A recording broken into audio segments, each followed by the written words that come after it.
수학의 답 9의 건널비를 구해봅시다. 건널비는 전개도, 건널비는 전개도인데 9는 전개도가 없습니다. 자, 그래서 9의 건널비는 어떻게 하느냐? 그냥 외우세요. 선생님 웬만하면 외우라고 안 합니다. 찾아보세요. 선생님 왜 이렇게 외우라고 많이 해요? 따지지 마세요. 이런 경우 진짜 없어요. 건널비는요.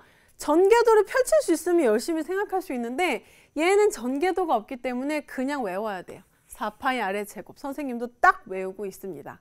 자, 그런데 왜 4파이 r의 제곱이 나왔는지 한 번만 이야기를 들려줄게요. 9의 건널비를 못 구하겠으니까 어떤 사람들이 이 공을 가지고 이렇게 실을 칭칭 감았어요. 그래서 실이 이만큼 들었네 하고 다시 그 실을 풀어서 붙여보기 시작했습니다. 요렇게 붙이다 보니까 어떻게 됐냐면요. 막 이렇게 돼서 지금 여기다 다 그릴 수도 없어요. 이따만한 실의 뭉치가 나왔어요. 그래서 이 원의 넓이가 말하자면 이게 전개도일 수도 있겠구나. 내가 여기다 실을 막 감아서 풀어서 다시 했더니 평면에 붙여봤더니 이만한 원이 나오더라. 근데 이 원에 반지름을 살펴봤더니 딱 요 공이 여기에 들어가게끔 요렇게 들어가게끔 반지름이 됐대요. 근데 이거 뭐예요? 저 9의 지름이죠. 이만큼은 2r이죠. 그래서 9의 건널비는 반지름이 2r인 원의 넓이를 구하면 되겠다라고 생각을 했어요. 직접 실험을 해보니까 나온 거예요. 반지름이 딱 2배인 원의 넓이가 나온 거죠. 그럼 해볼까요? 반지름 이만큼이죠. 곱하기 반지름 곱하기 파이를 하는 게 원의 넓이잖아요. 계산하면 어때요? 4 파이 r의 제곱 해서 저런 공식이 나온 겁니다. 자, 그런데 이거 여러분 매번 문제 나올 때마다 이런 공사 갖고 실 붙여보고 2배인지 확인해서 원의 넓이 구해서 할 수 없잖아요. 그러니까 그냥 외우라는 얘기예요. 그럼 이 공식에 대입하면 어떻게 되냐? 만약에 반지름이 3이다. 그럼 건널비는 4파이 r의 제곱 9, 36파이. 단위 생략할게요. 만약에 반지름이 4다. 그러면 S는 4파이 4, 4, 16 계산하면 64파이 이렇게 되는 거고 하나 더 해볼까요?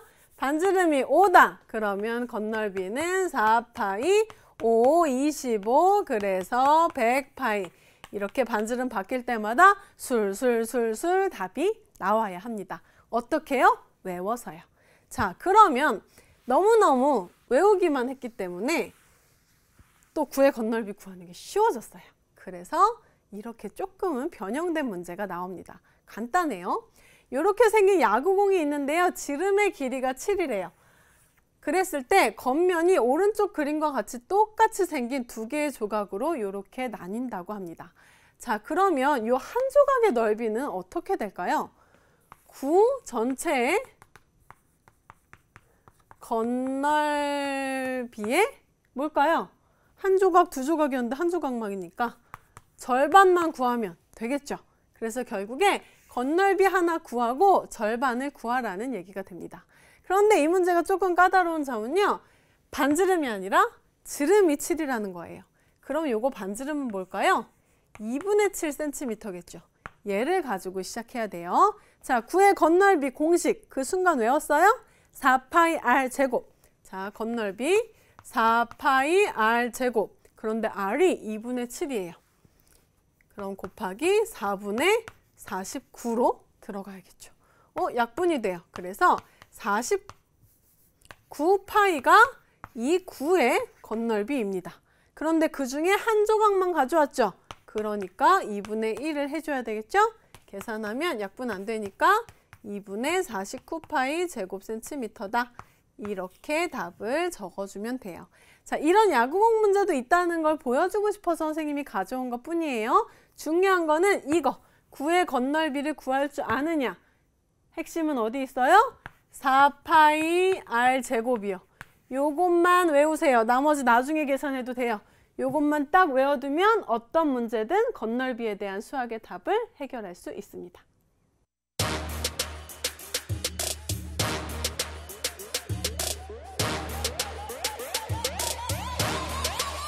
불타오르네.